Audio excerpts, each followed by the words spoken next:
بسم الله الرحمن الرحيم. برحب بكم جدا مشاهدين الكرام في كل مكان. اخواتنا وحبايبنا العرب دايما بيلوموا عليا ان بعمل الجبنه بلبن ني من غير ما يتغلي او لبن حليب من غير ما يتغلي. بصوا القشطه، بصوا القشطه، الله يبارك له اللبان اللي عندنا، بجد بيبيع اللبن بخير وما شاء الله لا قوه الا بالله. المهم، فقلت اجيب لكم طريقه تحفه وناجحه جدا لعمل الجبنه القريش اللي هي الجبنه الفلاحي من غير اذى، واغلي اللبن وهطلع لك منها حاجات كتيره جدا. شايفه خرطه الجبنه عامله ازاي اهي؟ بكل بساطه، ولا منفعه ولا خل ولا ليمون ولا اي حاجه. انا مش عايزه منك غير انك تركزي معايا في الفيديو. هنطلع اكبر كميه من 2 كيلو لبن. اديني جبت حله اهي هينفع اغلي فيها اللبن، وحطيت فيها ال2 كيلو لبن بتوعنا. خلاص، وهاخد ال2 كيلو لبن اعلقهم على النار اغليهم غليان عادي خالص. لبن يا جماعة بالمصري يعني الحليب، اللبن بالمصري يعني الحليب، ده حليب جاموسي. ادي كل المعلومات اللي بتسألوا عليها اهو جايباه من اللبان. فضيت ال2 كيلو في الحلة وهاخدهم اعلقهم على النار يغلوا، بس طبعا اخلي بالي كويس عشان ما يفرش، الكمية كبيرة وفي حلة واسعة فلو فر هيهدر جامد، وكمان اخلي بالي عشان ما يشطش.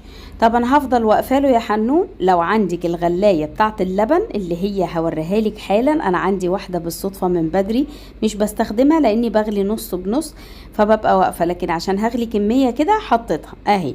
وهوريك الغلايه دي بتعمل ايه بعد شويه لما اللبن بيسخن ويقرب من مرحله الفوران. هي بتعمل طقطقه كده بتتحرك من مكانها نتيجه السخونيه، فزي ما انت سامعه الصوت كده، فبتفتح فجوه صغيره يطلع منها البخار تعطل عمليه الفوران لحد انت ما تسمعي وتشوفيها. بعد ما اللبن غلي حطيناه هدي وبيتناه في التلاجة يوم. تاني يوم الصبح هنشتغل بيه. يا رب تكون كل المعلومات واضحه. اهو اللبن تاني يوم الصبح. بصوا يا باشا، طبقه القشطه اللي على اللبن تفتح محل قشطه. عندك بقى عايزه تعملي بسبوسه، عندك فيديو السمنه دي تحوليها لسمنه بلدي ازاي، هحطلك الرابط بتاعه. عايزه تاكلي بيها بصي قشطه قشطه، عايزه تعمليها كريمه لباني وتبقى عندك حاجه تحفه بجد والله. سيبنا بس من مرحله القشطه مش هناكلها دلوقتي. طبعا انا متجننه عليها، وطول الوقت على فكره اكلت حماتي منها كتير قوي سندوتشات قشطه بالعسل تحفه بجد والله. والقشطه دي طالعه مسكره كده وجميله، ومش عارفه انا هتغنى في القشطه ولا ايه يا جدعان. ما يلا حنونه تاخري طبق القشطه ده، احنا كده رقنا جري. المهم لما تعملي هتستفيدي بال200 جرام قشطه دول، حوالي ربع كيلو طالعين معايا عشان اللبان بتاعنا عنده ضمير. ناخد بقيه اللبن ندفيه على النار. ايه حنونه احنا هنسقعه وندفيه؟ لازم تدفيه عشان يبقى وسط كويس للخميره اللي هنحطها. ايه الخميره اللي هتحطيها؟ معلقه زبادي بس فقط لا غير. دفيناه قد ايه؟ قد ما تحطي ايدك فيه وتحسي ان هو اللبن دافي، بس مش اكتر من كده.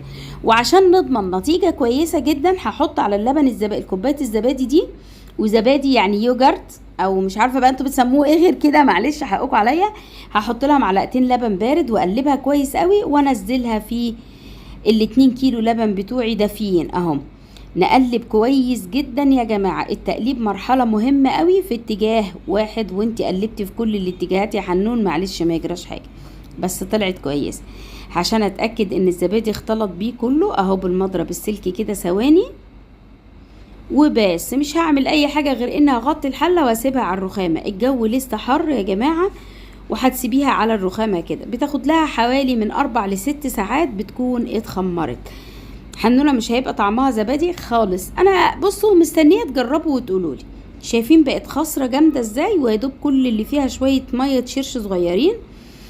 دي حصيره عندي بتتباع يا جماعه في المحلات بتاعه الادوات اللي هي الصيني دي، اللي هو كان زمان بتبقى ب2.5، دلوقتي بيقولوا ب7.5 او ب10.5 حاجة زي كده. او حصيرة السوشي مش غالية برضو. ما عندكيش ده كله ممكن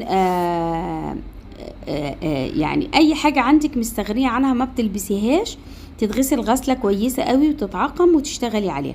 زي طرحة كده مثلا، زي تشتري متر شاش من الراجل ويبقى مخصوص للجبنة للكسكسي وماهوش غالي. المتر الشاش تقريبا ب10 جنيه وبتحتفظي بيه وتغسليه مفيش مشكلة. الطرحة دي عندي انا بستخدمهاش خالص، فشايلاها ممكن اعمل بيها كده. خلاص هنضم كده على بعض اهو، والجبنه مش لامسه الطرحه يا جماعه، الجبنه جوه الحصير، وهعلقها اهو.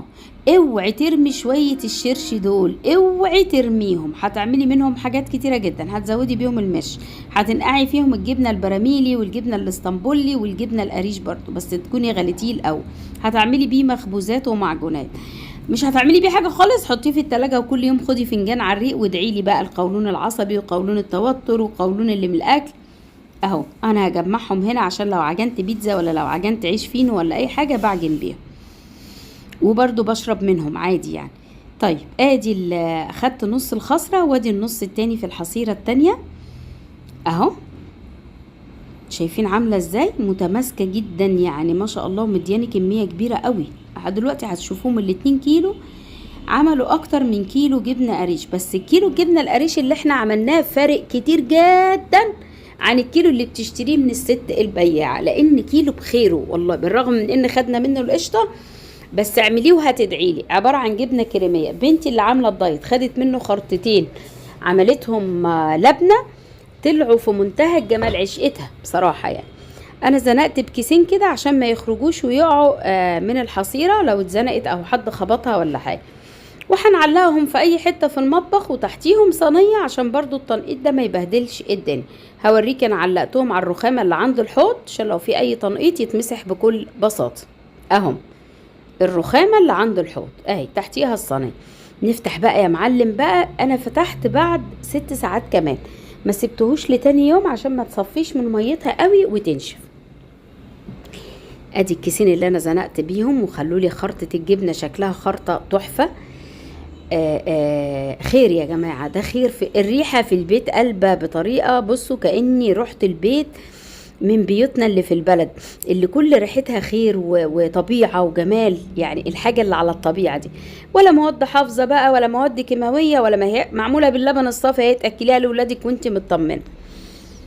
هنقطعها كده زي ما انت شايفة اهي. شايفة الخرطة طالعة قد ايه؟ عايزة تصغريها صغريها، عايزة تكبريها كبريها، بس حنونة ايدها بركة وخير. بصوا اهي اهي، دي ممكن يبقوا خرطتين لو انت حابة يعني، وبراحتك اهو.